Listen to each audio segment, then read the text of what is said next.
Então vamos dar continuidade ao estudo do livro Alimentação e Evolução Espiritual, pelo autor Edson Ramos de Siqueira. É um engenheiro agrónomo com pós-graduação em produção animal.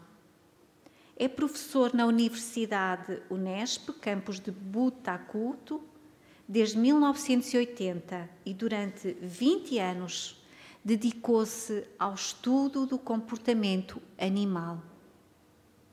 É orador espírita e, a fim de desenvolver o tema deste livro, tentou aliar os conhecimentos etológicos às questões inerentes à alma dos outros animais. Temos, com certeza, muito para aprender com este autor Edson e com todo o desenvolvimento que ele nos trouxe neste livro, o quanto a alimentação influencia a nossa evolução espiritual. Então, vamos continuar, estamos na terceira parte, a origem do espírito e alma grupo, e vamos fazer também a conclusão deste capítulo. Em seguida, no item 29, Kardec asseverou: embora isto fira seu orgulho, o homem deve se resignar a ver em seu corpo material o último elo da animalidade sobre a terra. O inexorável argumento dos fatos aí está. E será em vão levantar protestos contra tal situação.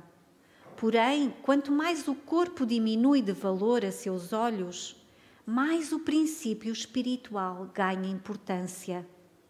Se o primeiro o nivela com os brutos, o segundo o eleva a uma altura incomensurável. Vemos o círculo onde o animal se detém. Não vemos o limite que possa alcançar o espírito do homem.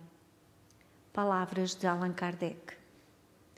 Então, depreende-se desta exposição do codificador que o espírito humano atingiu um patamar evolutivo que o possibilita acelerar o processo de sutilização para que possa abandonar definitivamente as esferas mais densas da espiritualidade. Está em nossas mãos. Temos o livre-arbítrio. Uma coisa é certa, dentre tantos fatores que envolvem a elevação do espírito, um dos mais importantes é a mudança de nossa concepção a respeito da alma animal e de sua relação conosco.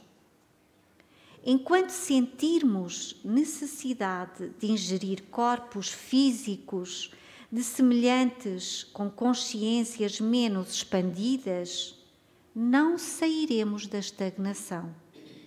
Os instintos primários continuarão a nos dominar.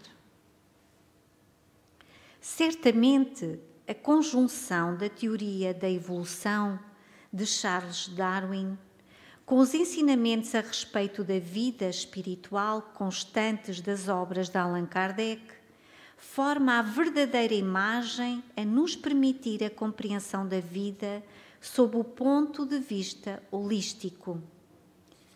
Segundo Kardec, os espíritos são criados simples e ignorantes. Portanto, para cada fase da evolução espiritual, desde a mônada, significa espírito, um veículo físico compatível. Dependendo da evolução espiritual, teremos um determinado corpo físico. Quanto maior o grau de evolução, mais complexo o corpo carnal, sobretudo no que diga respeito ao sistema nervoso, já que o cérebro é o transdutor da mente ao corpo físico. Ou seja, quanto mais expandida a consciência espiritual eterna, mais elaborado o sistema nervoso do corpo físico transitório. Ou seja, o corpo físico torna-se cada vez mais subtil. exatamente como a sua própria evolução. Mas o seu sistema nervoso torna-se cada vez mais elaborado, mais sensível, com mais capacidade de recepção. Uma vez originado o espírito, mônada, tem início a longuíssima e dificílima jornada rumo à angelitude. Trata-se basicamente de um processo que envolve um número inimaginável de reencarnações e desencarnações, com o intuito do aprendizado nas mais distintas condições e situações. Aqui estamos nós, já como espíritos milenares, e vamos continuar nesta jornada até realmente evoluirmos nos purificando. Cabe salientar que a ciência atual considera 5 os reinos da natureza. Monera, que são bactérias e algas cianofícias. Protista, algas unicelulares e protozoários. Fungi, todos os fungos. Plantae, desde algas pluricelulares até plantas angiospermas. E Animalia, todos os animais, desde as esponjas até os mamíferos. Baseados no claro relato de Kardec a respeito da individualidade da alma dos animais, conclui-se que dos 5 reinos da natureza, o Animalia integra espíritos em impressionante diversidade de fases evolutivas. Essa afirmação atesta que os animais mais simples já são espíritos, portanto, individualizados. A questão 78 do livro O Consolador, transmitido a Chico Xavier por Emmanuel, foi assim elaborada. A zoologia é também objeto de atenção dos planos espirituais? Resposta: também a zoologia merece o zelo da esfera invisível, mas é indispensável considerarmos a utilidade de uma advertência aos homens, convidando-os a examinar detidamente os seus laços de parentesco com os animais, dentro das linhas evolutivas, sendo justo que procurem colocar os seres inferiores da vida planetária sob o cuidado amigo. Os reinos da natureza, aliás, são o campo de operação e trabalho dos homens, sendo razoável considerá-los mais sob sua responsabilidade direta que propriamente dos espíritos, razão porque responderão perante as leis divinas pelo que fizerem em consciência com os patrimónios da natureza terrestre. Então, se os nossos irmãos animais, mesmo o mais ínfimo, o mais pequenino, já são espírito, nós iremos responder da forma como o tratamos. A questão 79 do mesmo livro elucida o parentesco dos seres humanos com os outros animais. Considerando que eles igualmente possuem diante do tempo um porvir de fecundas realizações, através de numerosas experiências, chegarão um dia ao chamado reino hominal, assim como nós já fomos animais e hoje somos homens. Como, por nossa vez, alcançaremos, no escoar dos milénios, a situação de angelitude. Um dia seremos espíritos puros. Estamos nesta escalada de evolução. A escala do progresso é sublime e infinita. No quadro exíguo dos vossos conhecimentos, busquemos uma figura que nos convoque ao sentimento de solidariedade e de amor que deve imperar em todos os departamentos da natureza, visível e invisível. Busquemos reconhecer a infinidade de laços que nos unem nos valores gradativos da evolução e ergamos em nosso íntimo o santuário eterno da fraternidade universal. Uma dúvida que paira na mente de muitas pessoas, sobretudo daquelas que buscam obstáculos à adoção do vegetarianismo, é se as plantas também possuiriam alma e, consequentemente, poderiam sofrer quando colhidas para nossa alimentação. Então, nada melhor para elucidar essa questão que as citações de Allan Kardec em O Livro dos Espíritos. Então, a pergunta 583. Que pensais da divisão da natureza em 3 reinos? Ou melhor, em 2 classes, a dos seres orgânicos e a dos inorgânicos. Alguns fazem parte da espécie humana, uma 4ª classe. Qual destas divisões é preferível? Resposta dos espíritos de luz. Do ponto de vista material, só existem seres orgânicos e inorgânicos. Do ponto de vista moral, há evidentemente 4 graus, que apresentam de facto características bem distintas, embora os seus limites pareçam confundir-se. A matéria inerte, que constitui o reino mineral, só tem em si uma força mecânica. As plantas, embora compostas de matéria inerte, são dotadas de vitalidade. Os animais, também compostos de matéria inerte e igualmente dotados de vitalidade, possuem, além disso, uma espécie de inteligência instintiva, limitada, e a consciência da sua existência e de sua individualidade.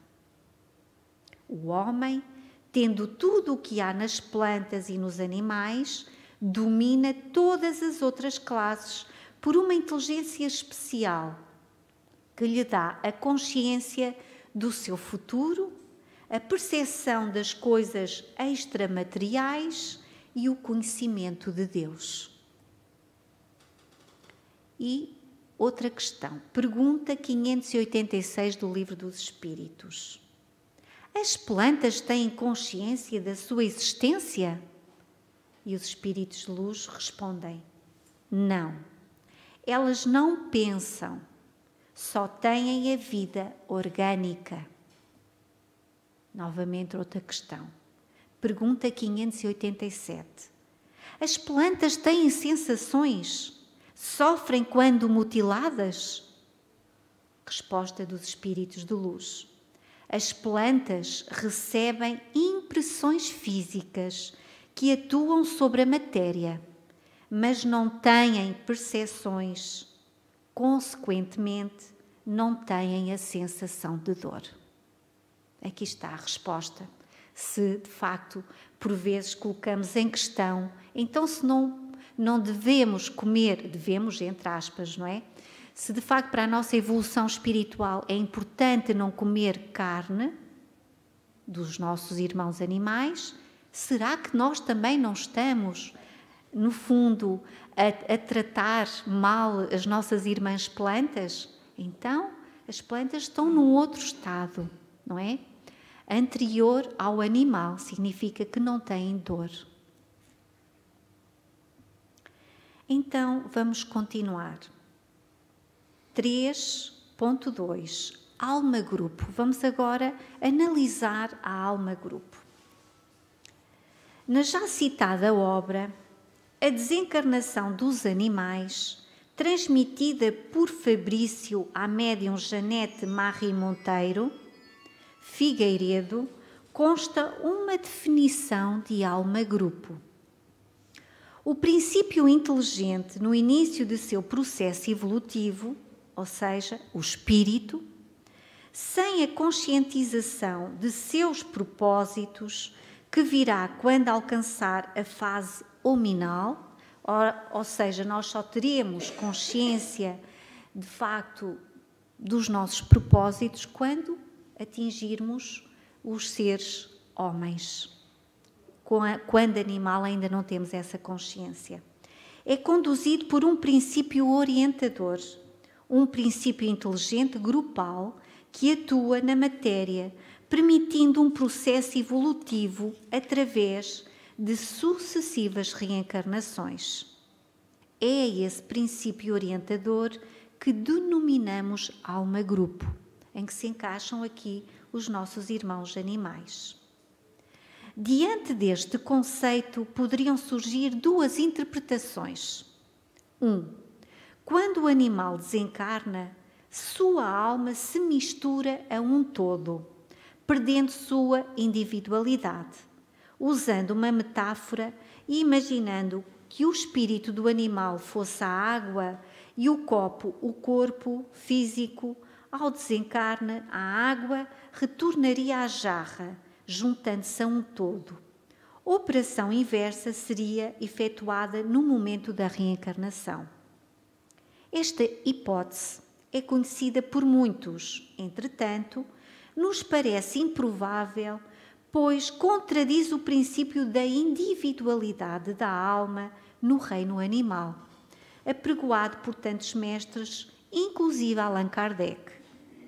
Então, mediante este item, esta explicação, temos aqui uma nota dos editores que nos dizem: muitos autores colocam a situação dos animais no mundo dos espíritos semelhantes à do homem. Mas observemos a questão 600 do Livro dos Espíritos para elucidação. Sobrevivendo ao corpo em que habitou, a alma do animal vem a achar-se, depois da morte, num estado de erraticidade como a do homem. É a questão. E a resposta? Fica numa espécie de erraticidade, pois que não mais se acha unida ao corpo, mas não é um espírito errante. Espírito errante é um ser que pensa, como nós, homens, e obra por sua livre vontade, livre-arbítrio. De idêntica faculdade não dispõe o dos animais. A consciência de si mesmo é o que constitui o principal atributo do espírito. O do animal, depois da morte, é classificado pelos espíritos, a quem incumbe essa tarefa e utilizado quase imediatamente. Não lhe é dado tempo de entrar em relação com outras criaturas. Significa que a reencarnação do animal é muito rápida. Há um desencarne, mas rapidamente ele volta a reencarnar, exatamente porque não é um espírito errante, porque não tem essa consciência ainda. Então, continuando com esta questão, o item 2, ao desencarnar, o espírito do animal se junta ao grupo correspondente à sua espécie, alma-grupo, onde permanece até a reencarnação, mantendo sua individualidade.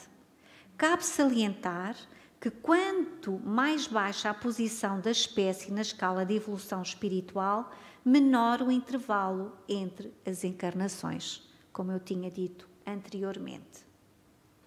Embaçado pelos relatos da literatura espírita, entendemos que essa segunda interpretação é a mais plausível. Significa que esta segunda explicação, em que de facto o animal não perde a sua individualidade, junta-se à sua alma-grupo, portanto a outros animais, e rapidamente a espiritualidade, logo que possível, prepara-o para nova reencarnação, é a que parece ser mais oportuna.